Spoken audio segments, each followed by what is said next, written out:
Magandang araw mga ka-hoops. So tuturo natin ngayon yung basic stance ng defense.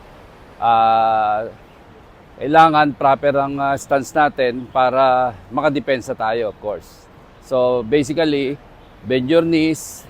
Unlike sa offense, shoulder apart lang yung paa natin. Pero sa defense, medyo wide tayo kasi kailangan makikita tayo ng offense na wide at the same time.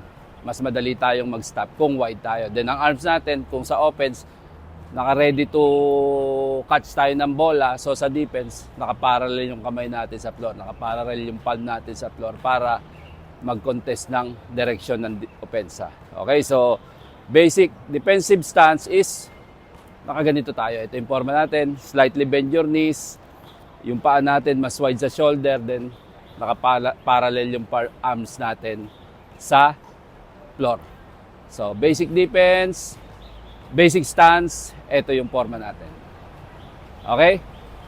Then, gawa tayo ng drills para sa simple slide sa defense natin para matuto nating ma-maintain kung paano mag-slide, kung paano mag-lateral sa defense natin. So, start tayo dito sa middle, okay? Then pupunta tayo dun sa guhit doon through slide.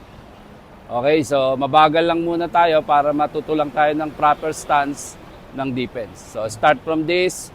Okay, pagka nag-lateral tayo, hindi dapat magko-cross ang paa. So i-maintain natin yung almost kung ano yung wide ng paa natin. Okay, so start, lateral, touch the line para mayroon tayong reference. Touch the line, slide, slide. Touch the line, slide, slide, slide, touch the line, then balik lang tayo sa middle. Okay, so pwede natin gawin yan at least 3 sets na 1 minute. Kasama na rin dyan ang cardio natin.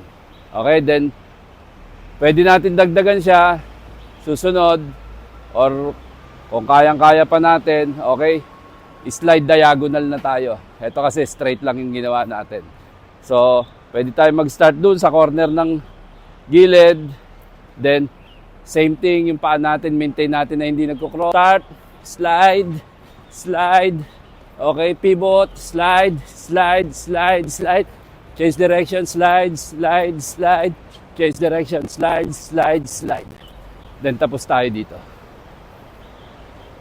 Then, pwede natin siyang ulitin kung hanggang ilang set yung pwede natin gawin na sa tingin natin na itatama natin yung proper posture, proper stance, proper slide na hindi nagko-cross yung paa natin.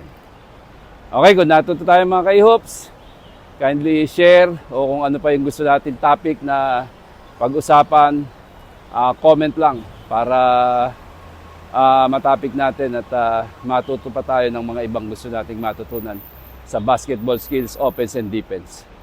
Thank you mga ka-hoops.